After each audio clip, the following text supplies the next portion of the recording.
Starting us off at number 10, the Elder Street Artist Lofts. Formerly a hospital, it's no surprise to anyone that these lofts are believed to be one of the most haunted locations in Houston, Texas. But it's not for the reason you may think. While of course many died in the hospital during its operation, as is totally normal, the paranormal experiences have to do with the fact that the hospital was built over a cemetery where roughly 3,000 Civil War and yellow fever victims were buried, along with countless slaves. And isn't that just a recipe for disaster? At the time of construction, there was a ton of controversy as people were understandably concerned about building on top of a cemetery. So to ease the town, they built the basement above ground and left the graves undisturbed. Apparently many graves were actually relocated as well, but there was no formal sweep for remains, so who knows what was left behind. As many in the town predicted, their efforts to build on top of dead bodies did not evade the inevitable spirits from rising into the building, and over the years many have reported sightings of strange, shadowy figures and feelings of being watched, only to see that no one is there. Now, many actually live in these apartments today, but let me tell you, I don't care how nice these lofts are,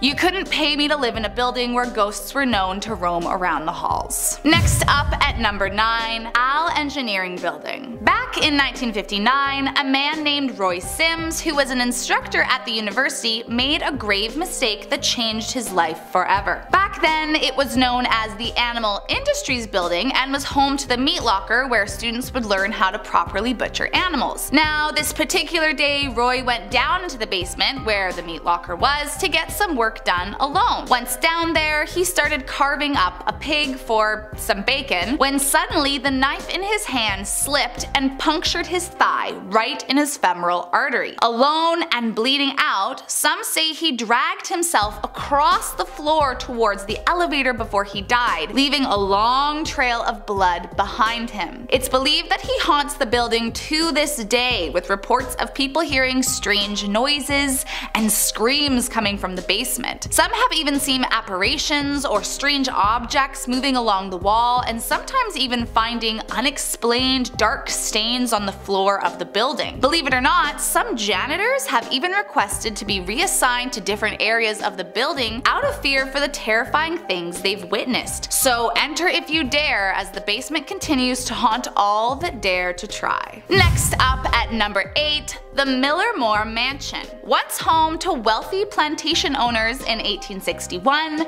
this Dallas mansion saw more death in its lifetime than you can imagine. The mansion was owned by one William Brown Miller, and while living there he married, divorced, and then remarried another 3 times. Sadly, 2 of Miller's wives died tragically. His second wife, Minerva, died of an unknown illness, and Emma died while in childbirth. It seems that these souls, among many others, never left the mansion and can be found terrifying all who dare to visit. Guests and staff have reported feelings of being watched in the master bedroom and strange sudden drops in temperature even in the hot summer months. Visitors say they can hear babies' screams coming from the nursery and the sound of a crib being dragged into the master bedroom. But like magic, once the crib reaches the master, suddenly the baby's cries stop immediately. And if that wasn't enough to spook you, there have been countless reports of crows flying into the glass of windows only to find ghostly appearance of a face appear. Could it be the ghost of Emma trying to care for her baby they hear? You certainly won't see me sticking around long enough to find out. Next up at number 7, the White Sanitarium. Located in Wichita Falls, the White Sanitarium, also commonly known as the Old Insane Asylum, opened in 1926 under the direction of Frank White, but became abandoned sometime in the 1950s. Now, I don't know about you, but the idea of a haunted, abandoned asylum just sounds like the start of a horror movie. I mean, it's not like the people that were sent off to live in asylums have great quality of life, and if they died there,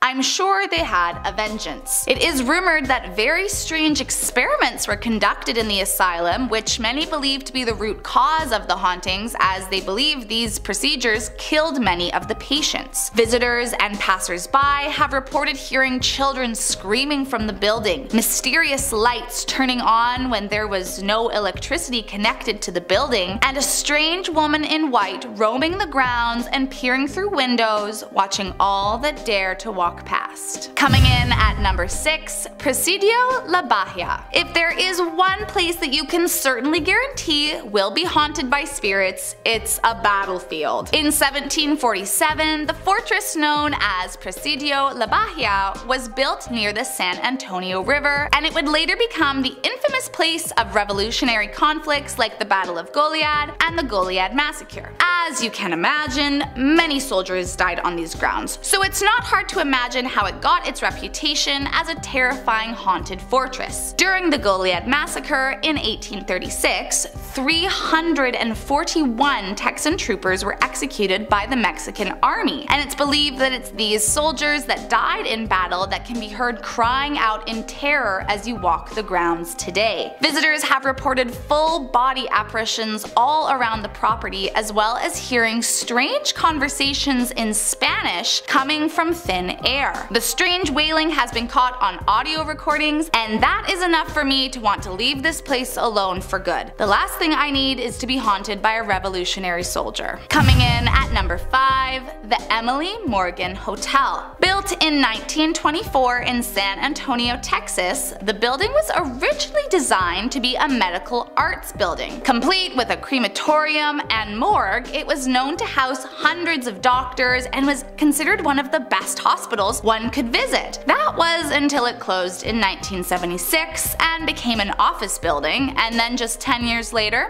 a hotel. Today, those who work at the hotel tell frequent stories of the terrifying encounters they've had, specifically in the basement. What is now the basement of the hotel was the crematorium and morgue in its days as a hospital, and it seems whoever was left in that morgue all those years ago is not yet finished with that building or anyone who dares enter. Employees claim to have seen orbs, heard screams, and been greeted by the smell of burning flesh. But it's not just the basement that will leave you running for the hills. Apparently, the 7th floor is known to have its fair share of scary spectacles. Allegedly haunted by the ghost of a bride, no one knows what her connection is to the building, but many have come into contact with her. Guests have been known to check out in the middle of the night after hearing blood-curdling screams and seeing her reflection in the mirror. And most frightening of all is that some say they've actually seen her walk through walls. So save yourself the sleepless nights and trauma and just book a different hotel if you ever plan to visit San Antonio. Coming in at number 4, the Magnolia Hotel. Back in 1840, a Texas Ranger named James Campbell built a log cabin that later expanded into a hotel. Now, this little hotel turned out to be a fairly successful little business right up until the early 1900s, but that is where the story gets dark. Most are not surprised by the haunting of the building, as not long after the log cabin was built, Campbell, the ranger who built it, was killed, leaving the property completely abandoned. With no one to oversee the property, who knows what shady people made their way in, or worse, who didn't make it out. When it was purchased in 2013 by a couple looking to bring the building back to life, it did not take them long to figure out that this place was horrifyingly haunted. The couple said they began experiencing supernatural events as soon as repairs commenced, and claimed to have heard doors slamming out of nowhere, witnessing shadowy outlines hovering in doorways, and even have photos showing strange figures climbing out of mirrors. Ugh. Since its doors opened to the public, visitors from all around the world have experienced the same strange paranormal occurrences, and there have been hundreds of accounts from people saying they saw furniture move on its own and hearing strange voices when no one was around. To date, Magnolia Hotel is known to be haunted by at least 13 different spirits, but those are just the ones they've found. The real number is assumed to be much higher. Next up at number 3, Little Field House. Although the outside may look like a beautiful fairy castle, Don't let that fool you. Located in Austin, the Littlefield house is a terrifying mansion said to be haunted by Alice Littlefield, the former mistress of the house. As legend goes, Alice and George Littlefield were a beloved couple throughout all of Austin. They couldn't have their own children, but cared deeply for their nieces and nephews and paid for all 29 of them to go to university. But not all was so perfect behind closed doors. When George would leave the house to run errands, he would lock Alice in the attic, fearing she would be kidnapped in his absence and wanting to keep her safe. Well, naturally, as being locked in an attic does to a person, she began to become hysterical, and her fear of being kidnapped and killed that was instilled by her husband slowly started to drive her mad. George then died before Alice, and it seems she slipped further into hysteria until her own death. Now Alice is known to haunt the mansion, where inexplicable sounds and shrieks can be heard echoing through the house, along with stomping feet darting up and down the stairs. If you listen closely, you just might hear her playing the piano, waiting for her husband to return. Coming in at number 2, the DeSoto Hotel. Located in El Paso, the DeSoto Hotel has been the subject for many paranormal investigations through the years. The hotel has been around for over 100 years, and if you ask the locals, they prefer not to speak of it, as many get the creeps just by thinking about it. There are 3 spirits that are known to haunt the halls of the DeSoto Hotel, and investigators have captured some truly creepy evidence over the years. One of the spirits, known as the shadow in the doorway, has been captured on video lurking in the hotel's abandoned hallways, while another spirit, who's been named Sarah, is known to creepily laugh and giggle as you walk through the building. But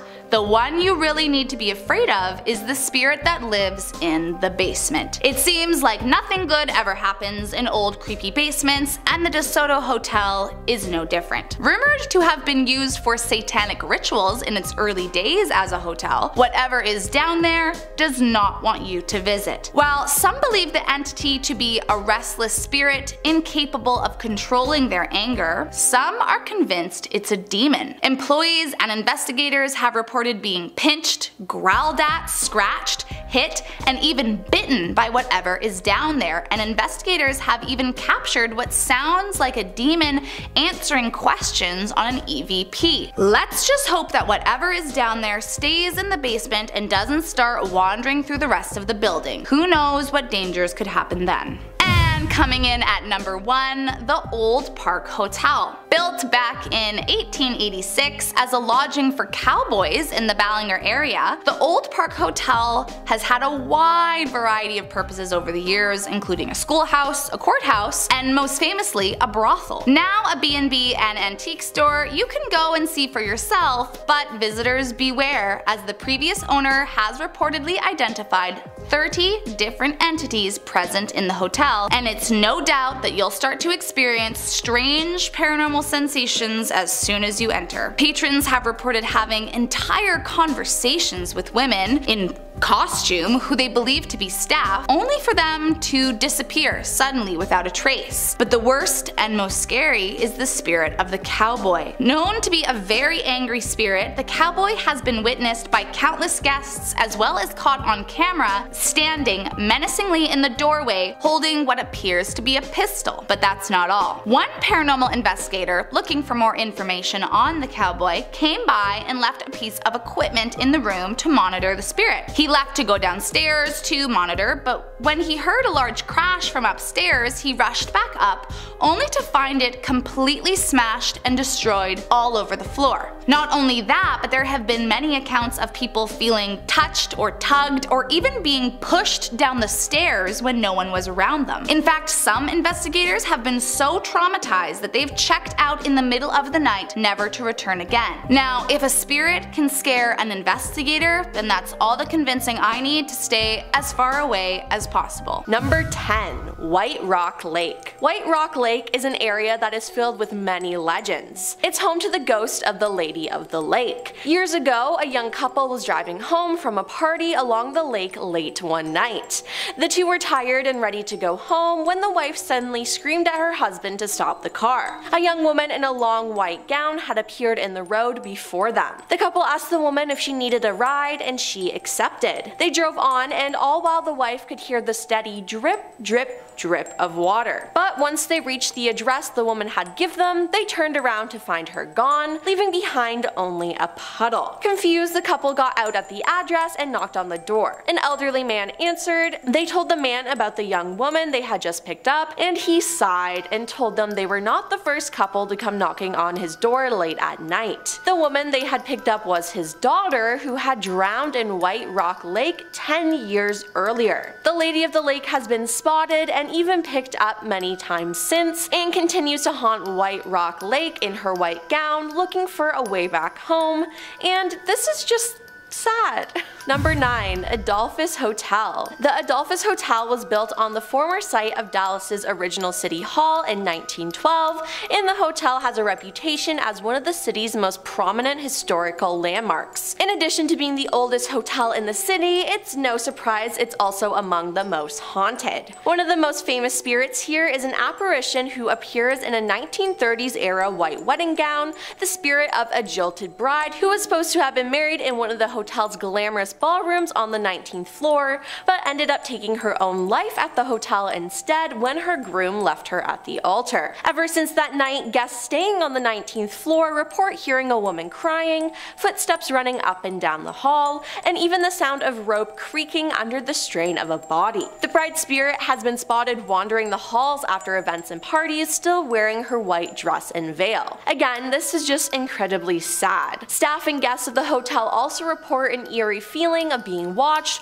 or of a presence in the room with them. Now, not all ghost residents have sad backstories, as many are believed to be former guests who checked in again during the afterlife because they had such a good time in the hotel back in their days among the living. Guess it's a cool place to be in life and death. Number 8. The Coombs Creek Trail. Located in Oak Cliff, this trail offers a serene, scenic path along Coombs Creek for nature lovers to enjoy, but everything is not as it seems, as this trail has an eerie history. Years ago, a young girl named Mary would ride her bike every day along the trail, but one day Mary never returned home. It's still unknown whether Mary drowned in the creek, was struck by a passing train, or was taken, but she seems to have disappeared without a trace. Hikers still report seeing the figure of a young girl riding her bike dangerously close to the edge of the water, but when they call out to warn her, she vanishes into thin air. Others have reported seeing a small ghostly face of a young girl peeking at them from behind a tree. When they try to move closer to investigate, the face disappears.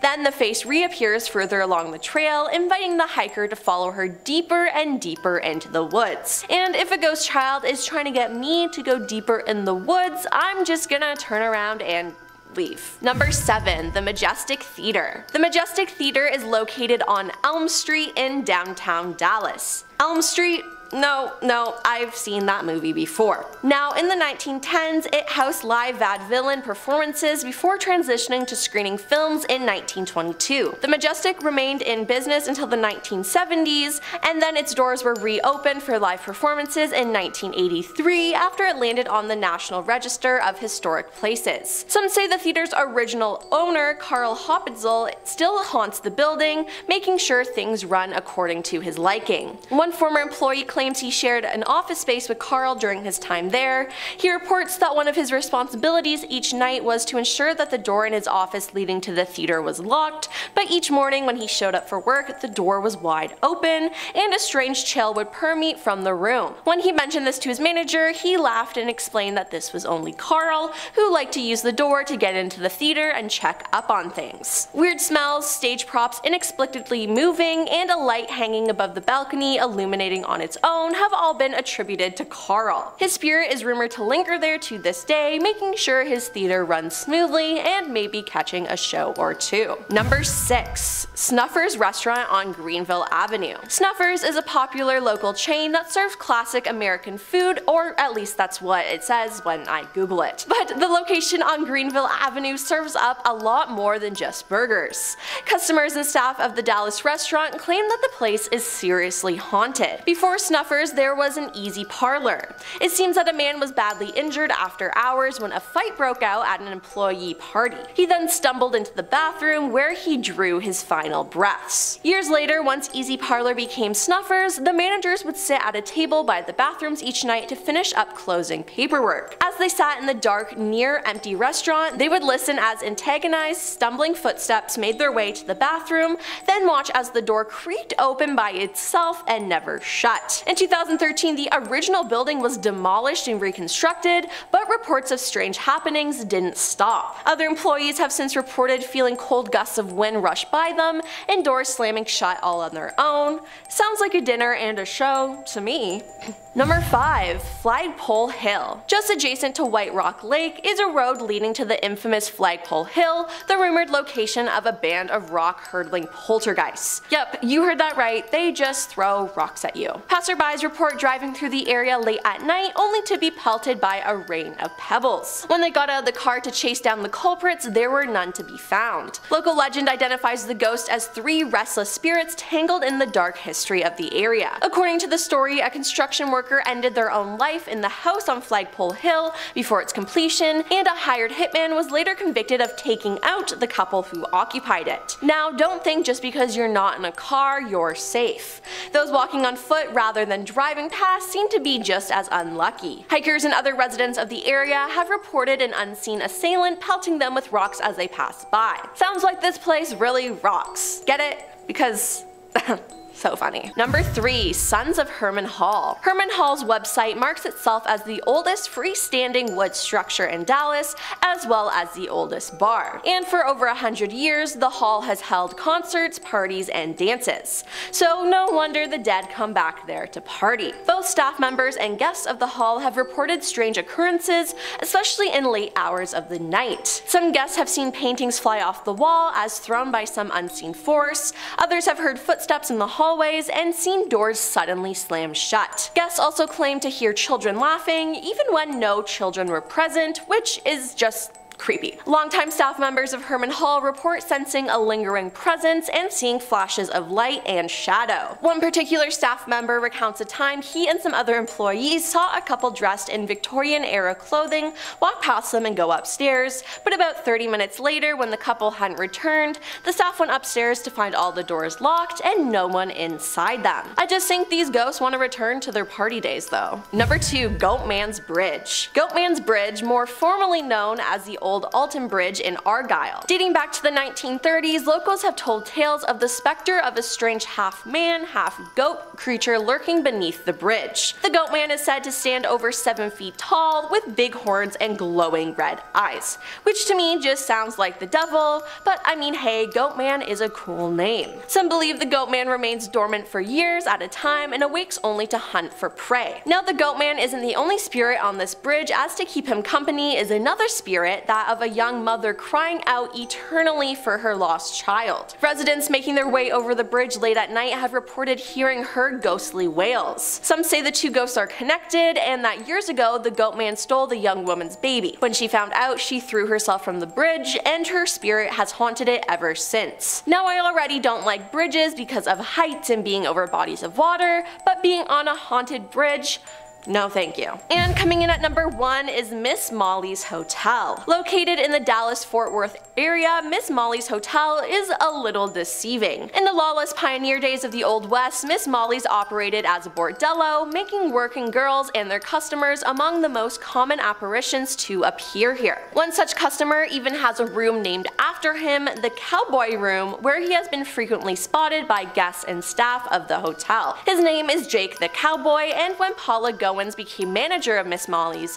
she had no clue that it was haunted. After months, she reported that strange things started happening and she eventually saw Jake herself. She said, "I saw him in full body, he walked into a room and shut the door behind him, and I went up and knocked on the door and opened the door and no one was there. That is when I knew that something was up because I'm sitting there thinking I know I'm not crazy." Another ghost there is assumed to be a former madame by the name of Josie King. Some suspect that she oversaw the house during its bordello days. Josie is seen a lot, usually at 3 a.m. at the foot of the bed, and allegedly Josie likes to watch people sleep.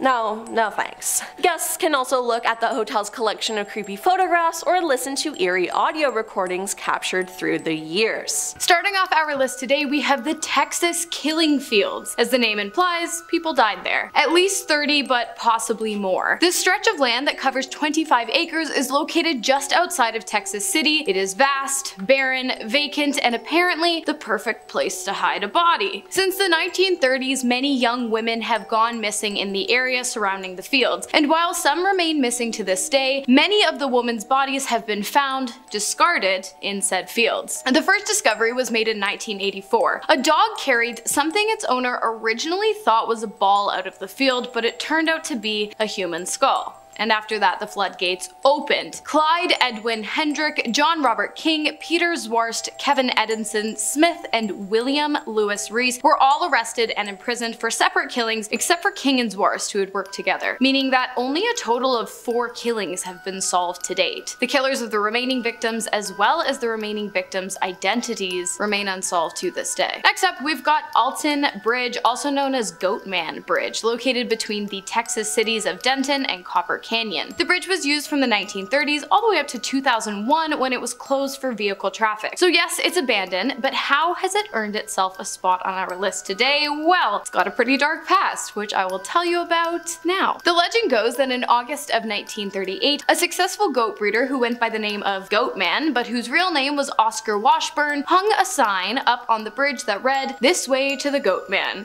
which apparently severely pissed off a local radical hate group that I can't say the name of here on YouTube, but they wore white pointed hoods and they were terrible. Probably know who I'm talking about. Well, one of the members of that group took Washburn by force. They brought him to the Alton Bridge and ended his life. They threw him over the side of the bridge, but when they looked down to catch a glimpse of his body, he was nowhere to be found. Enraged, the group made their way to his home and killed his entire family. Since this alleged incident, many people have claimed on many separate occasions to have seen the ghost of Oscar Washburn leading his flock across the bridge in the middle of the night. Next up, we have the Baker Hotel in Mineral Wells, Texas, which is probably one of the most famously abandoned places in the state, according to the internet. Although it's no longer abandoned today, actually it's now a health spa. It was abandoned between the years of 1972 and 2019. The hotel opened its doors in 1929, welcoming people from all over who were attracted to this so-called crazy water with healing powers found in the town of Mineral Wells. Many spirits are said to haunt the hotel, including T.D. Baker, who died in his room of unknown causes after his mistress flung herself from a 7th floor window. Another apparition who calls the hotel home is a bellhop who was cut in half during an elevator accident back in the 1950s. If you already have a fear of elevators, I'm so sorry, that's super gross. Another is a young man who died of leukemia while staying at the hotel. Reports of red lipstick smears appearing out of nowhere, broken glass, windows opening and shutting on their own, along with legitimate ghost sightings, continue to fascinate visitors of the area and the hotel, both in its abandoned and reopened state. Next up, we have Stuart Mansion, located in Galveston Island, Texas. This area has a rough history. Before the grounds became the resting place of the Stuart Mansion, they had been the campsite of the Karankawa tribe, who were perhaps most well known for eating human flesh. The tribe was also killed on the land by John Lafitte's pirate colony in a gruesome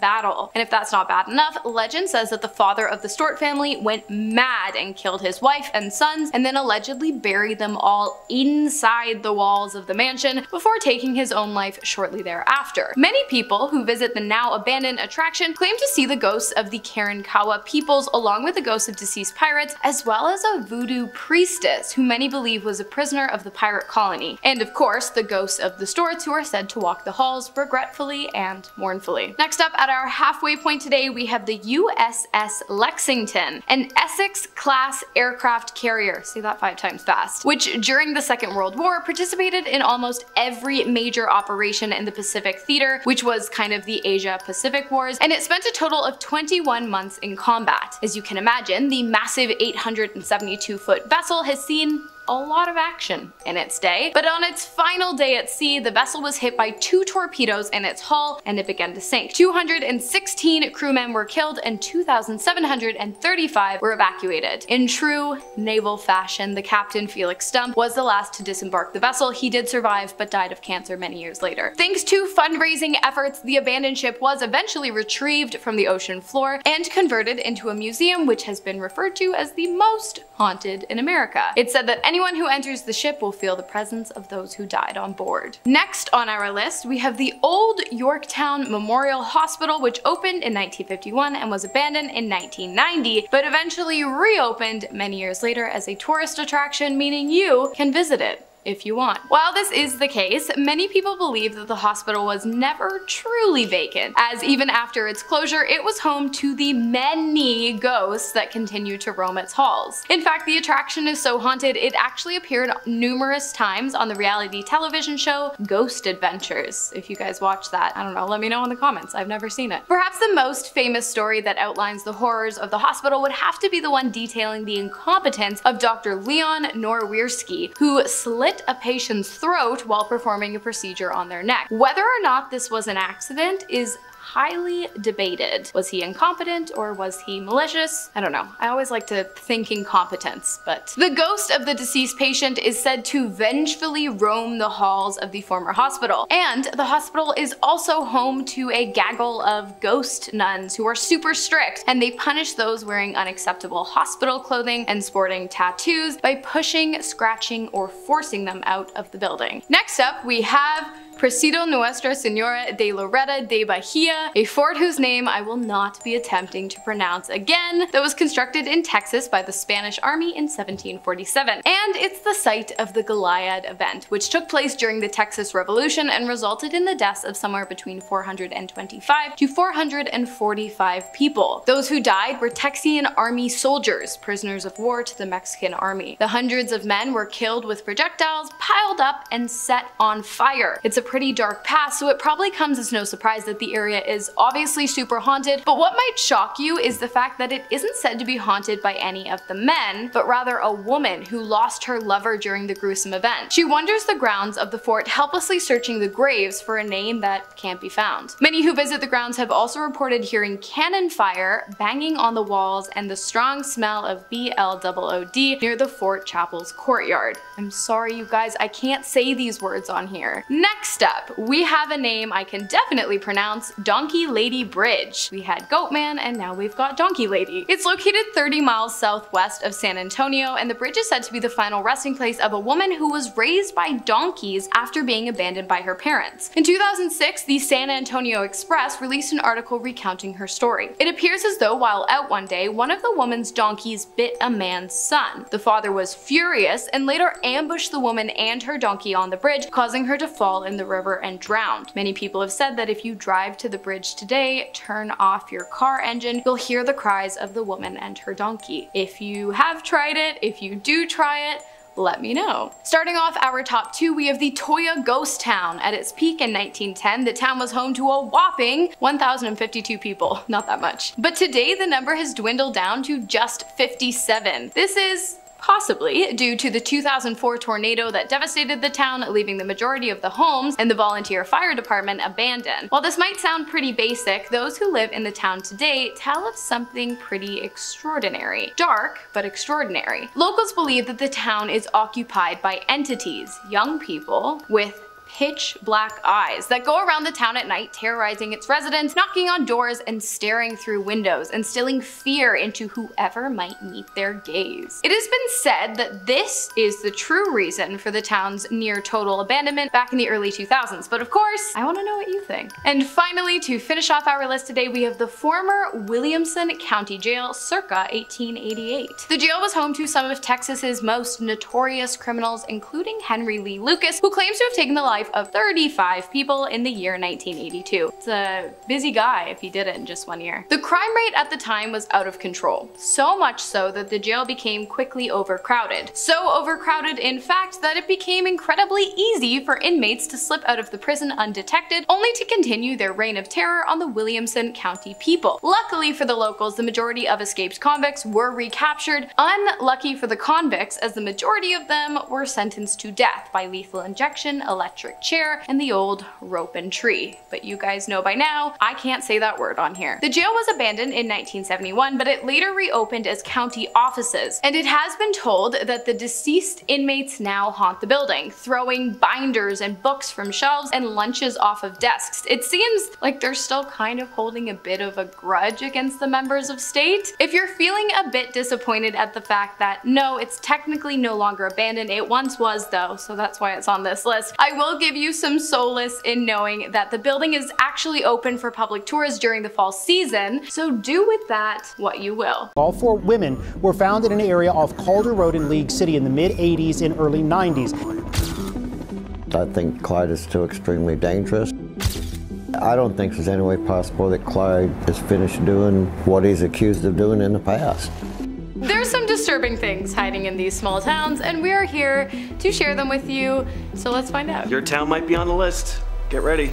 Elmendorf, Texas was the home of Joe Ball, who committed a series of gruesome crimes in the 30s. Now, this is an absolutely insane case here. I'm sure viewers from Texas are very familiar with Joe Ball, but I'd never heard of this story, and I'm pretty surprised that it's not more well known. So, Joe Ball was a serial killer. He has a couple interesting nicknames: the Butcher of Elmendorf and the Alligator Man, both of which fit. He fought in World War I, and when he returned to Texas, he started making money as a bootlegger. Then, when Prohibition ended, he opened a saloon. At the back, he built a pond where he kept 6 alligators. He'd often feed live cats and dogs to the gators, but that didn't satisfy him for long. Soon, women in the area started going missing, including his own wife. Now, in 1938, 2 county sheriffs arrived at his property to question him about several of these missing women, and Ball pulled out a pistol and took his own life. But a handyman of Joe's, Clifford Wheeler, told authorities about how he'd assisted Ball in disposing of the bodies of 2 women who he'd killed, feeding them to his alligators. It's believed Joe Ball may have taken the lives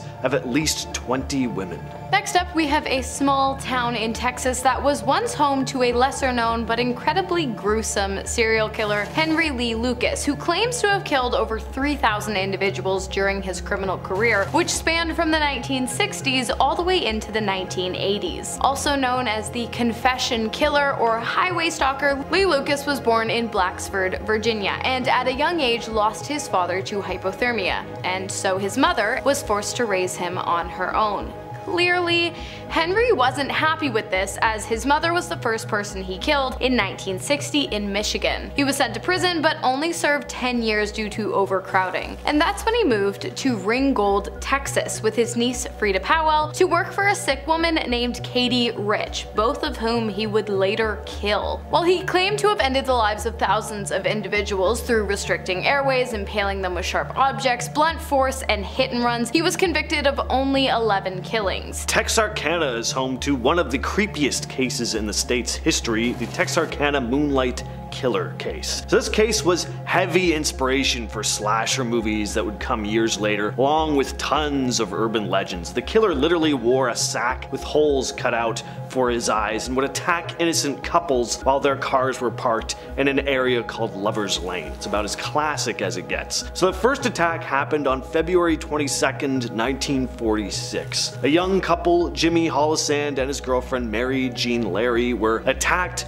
by a man with a pillowcase over his head carrying a firearm. Jimmy was pistol whipped and very injured, and Mary was attacked, but the two lived. Many of the other victims wouldn't be so lucky though. He would attack 6 other people, and it all happened in a period of 10 weeks. The assailant became known as the Phantom of Texarkana, and the case was never solved. Regular hospitals are bad enough, but abandoned and haunted hospitals definitely take the cake, so of course we had to include at least one on today's list. The Yorktown Memorial Hospital, located in Yorktown, Texas, between San Antonio and the Gulf Coast. It was built in 1951 to house and treat those suffering from substance abuse. When the hospital was abandoned in 1980, the living residents and staff members exited the building. But what about those who died during their time in the hospital? Well, it's said that they still inhabit the premises to this day. And no, I'm not talking about 1 or 2 patients who died while under the hospital's care. I'm talking about thousands, over 2,000 to be exact. So really, it's no wonder the place is extremely haunted. Honestly, I'm surprised it didn't open up some kind of gateway to hell and land a spot on the list in our last video.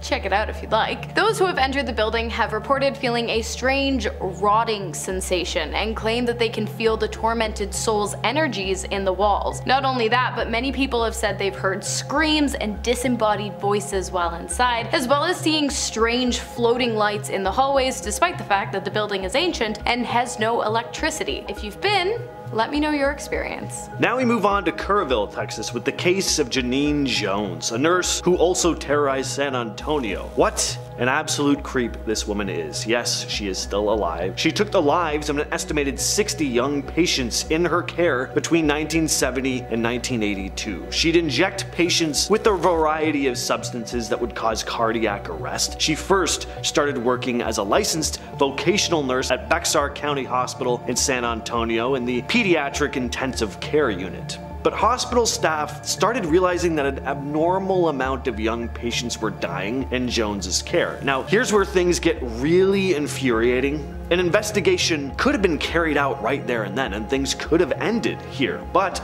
the hospital didn't want any negative attention, and they certainly did not want to be sued. So instead of alerting authorities, they asked all of their current LVNs to resign and then rehired exclusively registered nurses to take control of the pediatric ICU. This meant that Jones could just move on and start working at another hospital, which she did. So more young patients died at her hands at a pediatrician's clinic in Kerrville. There, a doctor finally found she'd been accessing lethal amounts of succinylmethonium chloride. So in 1985, she was finally convicted and is now serving life in prison. Circling right on back to Yorktown, it appears as though this particular town is home to not only an incredibly haunted hospital, but also an incredibly disturbing creature known as a Wendigo. Although the creature is best described in Algonquin folklore, which is Canadian for my Americans on this channel, many locals of the town claim to have seen one of the beasts. Many people have compared the Wendigo to a skinwalker, as it is tall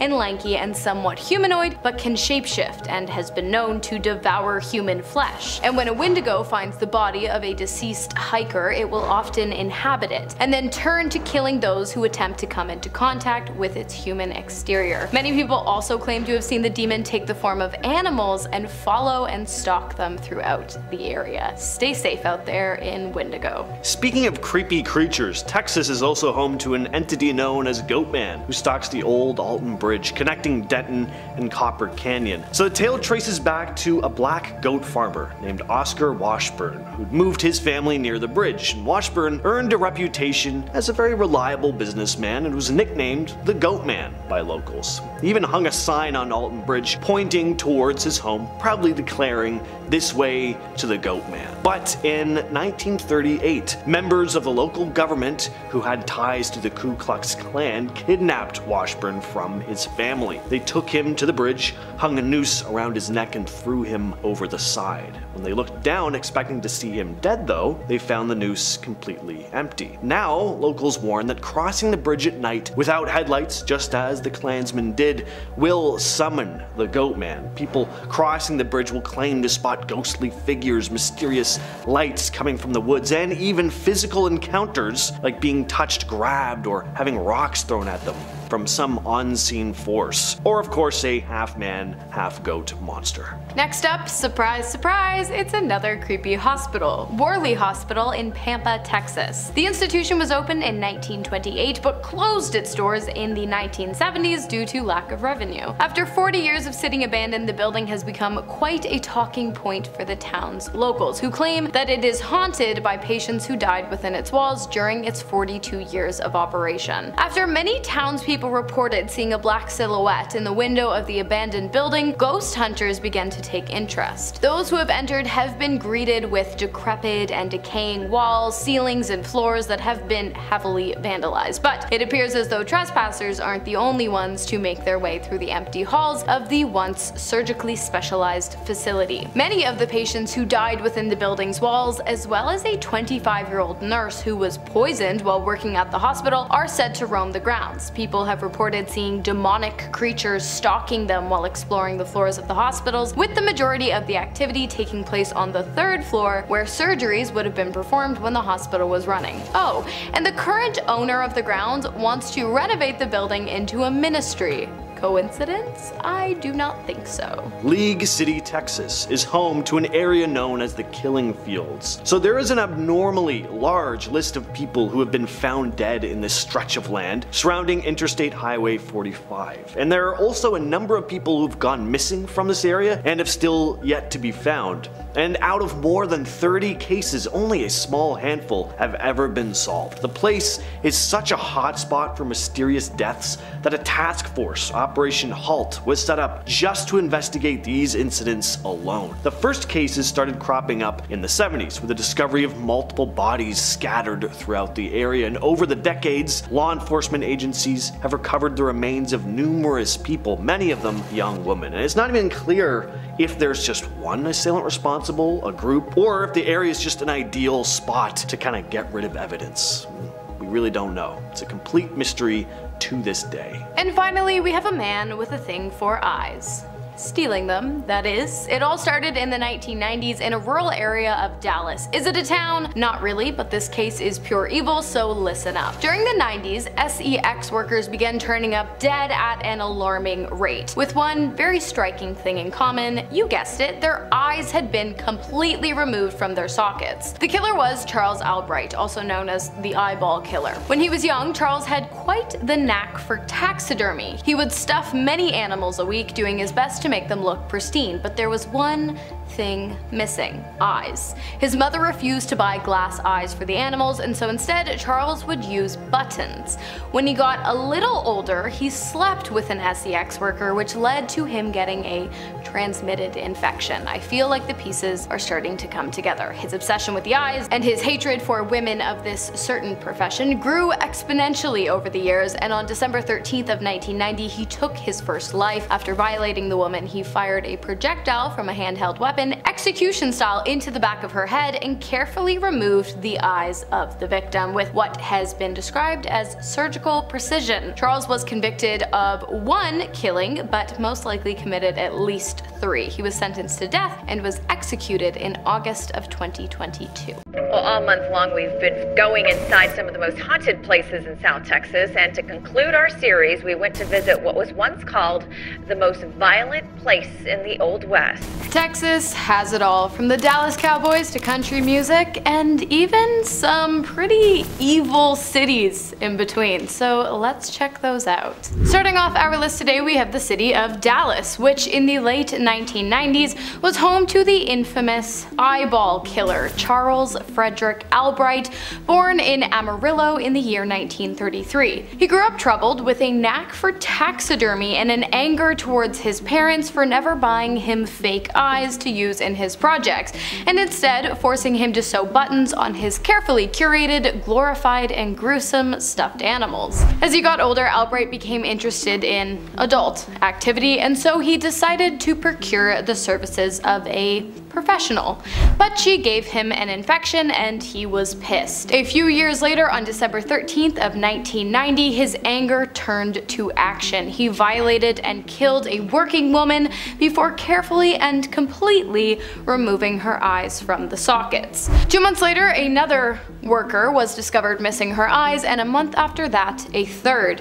Eventually, a tip led police to Albright, but despite evidence found in his truck linking him to all 3 killings, he was only charged with the death of his first victim. He was sentenced to death for his crimes and was executed in August of 2020. Next up, we've got the head hacker of Houston, Texas, of course, a man or men responsible for the deaths of 5 women in Houston during 1979. The first death to occur that year was a woman found dead in her home, tied to her bed with a pillow covering her face, or at least that's what Bob Smith, who found the body, thought. Unfortunately for him and the victim, Elise Elaine Rankin, when he lifted the pillow, he quickly realized that her head had been hacked off, and signs of forced adult activity were also present on the victim. 2 weeks later, another corpse was found in the same building, just 2 floors up. Mary Michael Calcutta, who was found in her bedroom, fully clothed with her throat cut open, head intact though. That same day, Doris Lynn Threadgill was found dead inside her townhouse, her throat cut so badly that her head was almost completely separated from her body. A few months later, Joan Huffman was found dead in a local park, and on the same day, a man named Robert Sprangenberger was found inside the trunk of a white Dodge car with his head completely removed from his shoulders.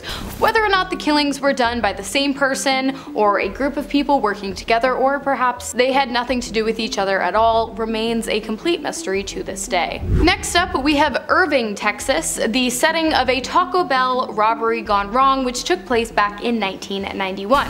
On January 6th of that year, 2 men, Jesse San Miguel and Jerome Green, forced their way into the local Taco Bell and then forced 4 employees into the restaurant's walk-in freezer. Miguel and Green then ransacked the establishment, emptying all the registers and shoving anything valuable they could find into bags. Initially, the 2 had agreed that neither one of them were going to cause any harm to the employees, but before they left, San Miguel had a change of heart. He returned to the walk-in freezer and asked the 4 victims to give him a good reason why he shouldn't kill them, before firing at and killing them one by one at close range. Miguel and Green then fled the scene, but they were arrested just a few hours later. Miguel was sentenced to death and executed on June 9th of 2000, and Green was sentenced to 50 years behind bars. Next up, we have Yorktown, home of the former Yorktown Memorial Hospital, where at least 2,000 people died over the years due to both physical and mental illness, gross mistreatment, self-inflicted injuries, and purposefully inflicted injuries. The hospital opened its doors in 1951. By 1990, it was completely abandoned, but it was later reopened by the city to be some kind of dark and twisted tourist attraction. Here's the thing, during the time the hospital was running, like I said, patients were grossly mistreated. In one instance, Dr. Lean Norwierski purposefully slit open a patient's throat while performing a procedure. In many other instances, patients were denied food or access to proper care for physical injuries, as well as the mental ailments that led them to becoming imprisoned in the facility in the first place. Today, the ghosts of the deceased patients are said to vengefully roam the halls of the former hospital. I don't blame them. Not only that, but the ghost of a particularly cruel nun known to torment the patients who worked on the ground is also said to inhabit the building, punishing those wearing unacceptable hospital clothes and sporting tattoos by pushing them, scratching them, or forcing them out of the building. Next up, we have Childress, Texas, which between 1988 and 1991 became infamous for a series of assumed satanic-based crimes. The first death to occur in the town was that of Tate Rowland, who was found dangling from a tree. Police ruled that Tate had taken his own life despite his friends and family insisting that there was no way that could be the case. But police suspicions did begin to rise when Tate's sister, Terry Trosper, was found dead in her bed after having choked on her own vomit after ingesting substances used to treat anxiety and major depressive disorder. Rumors had been flying around town that Tate had been a member of a local satanic cult, and one person claimed that they had even seen the young man eating a Bible. And the suspicions of his involvement in dark worship only grew after his funeral, which was attended by unknown people who were heard chanting under their breaths during the service. Soon after, a friend of Tate's deceased sister Terry was also found dead with a note that read, "I know something that the cops don't know. I know who killed Terry.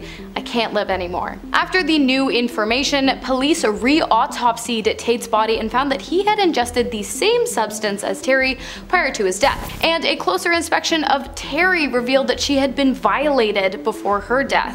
Although the police now fully believed that foul play was clearly a factor in the two deaths of the brother and sister, no arrest was ever made. But authorities did put out pamphlets outlining what to look for in cases of ritualistic killings. Next up, we've got the Lubby's Cafe killings, which took place in Killeen, Texas. On October 16th of 1991, George Hennard drove his pickup truck right through the window of Lubby's Cafeteria in Killeen, Texas before open firing on patrons of the restaurant, which resulted in the deaths of 23 people. When police arrived, he entered into a violent standoff with the officers. He fired, they fired, and Hennard became badly injured. He was instructed to stand down, but he didn't, and instead he turned the weapon on himself and took his own life. Police found a movie ticket stub for the Fisher King, and the fact that his actions closely mirrored the events of the film are what led authorities to believe that he was inspired by the film to do what he did. When Harry entered the restaurant, he screamed, "All the women of Killeen and Belton are vipers," and then he began firing at people while ranting and making snide remarks. Surprisingly, however, despite his intense hatred towards women, he was a known womanizer, he did let a mother and daughter flee the scene before beginning his spree. Next up, Mount Pleasant, Texas, of course. On May 10th of 1982, 3 Pizza Hut employees, Howard McLean, Shirley Thompson, and Greg Dwayne Landrum, were killed during a robbery gone wrong. The trio were closing up the restaurant when Calvin Paget and Max Daughtry entered the establishment demanding money. The problem was there was only $100 in the register. Paget and Daughtry became enraged and, in a fit of anger, fired a projectile at McLaughlin, fired at and beat Landrum, and fired at, beat, and impaled Thompson, all to death. When police arrived at the scene, the bodies of the deceased were found stashed away in the restaurant's storage area. Both Daughtry and Paget were eventually arrested. Daughtry received 30 years in prison for causing the death of Landrum, and Paget received 2 life sentences for causing the deaths of both Thompson and McLaughlin. Next up, we have the pure evil that took place in Austin, Texas all the way back in the early 1880s. On December 30th of 1884, a black female houseworker was found dead on a patch of snow in the city. She had been impaled in the stomach, chest, arms, and legs before being struck in the head with an axe. A few months later, on May 7th of 1885, another black houseworker was found dead, struck in the head with an axe. After that, Irene Cross was found dead after being impaled several times with a large blade. Her death was then followed by the death of Mary Ramey, who was violated before being impaled through the ear, and the next was Gracie Vance and Orange Washington, beaten to death. All of the women fell under the same description. They were all black and they were all houseworkers.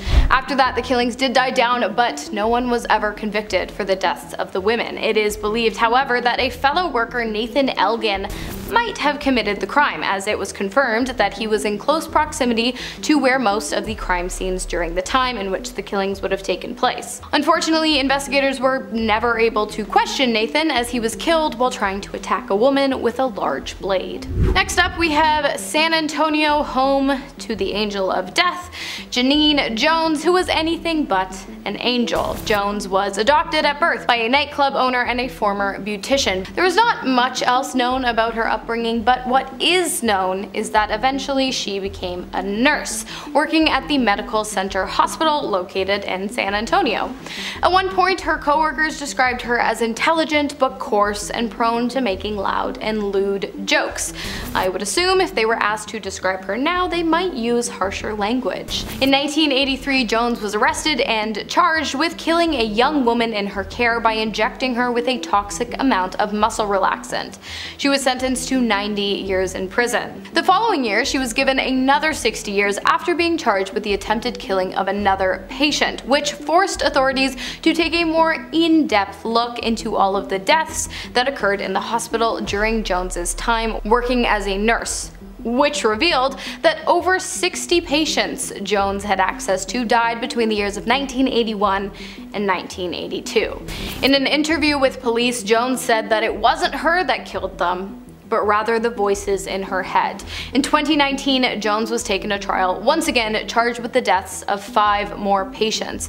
It is likely that with new evidence coming to light each and every day, Jones will be spending the rest of her life being pinballed back and forth between both the courthouse and her prison cell. And finally, to finish us off today, we have Beaumont, Texas, where in 2010 a man named Greg Flanagan took his final breath. On September 15th of that year, Flanagan was found dead on the floor of his hotel room. At first, it appeared as though he had died of natural causes, but upon closer inspection, it was revealed that was not the case. Coroners found broken ribs, massive damage to internal organs, a small cut on his frontal private area, and a blunt force injury consistent with injuries that generally occur in the event of a high-speed car crash. But his body showed no signs of bruising. It was truly baffling. The police followed many leads, but each one soon became a dead end. It wasn't until a private investigator was brought in that the case was finally solved. Greg Flanagan was killed after a projectile fired from a handheld weapon from the next room over went through the wall and entered Greg's body through his private area. That's what caused the cut, I suppose. But by then, Greg's body had already been cremated, so no further investigation could be done in that sense. However, police managed to track down the men staying in the room next to Greg the night of his death. They caved when they were questioned, they confessed, and the case was finally solved.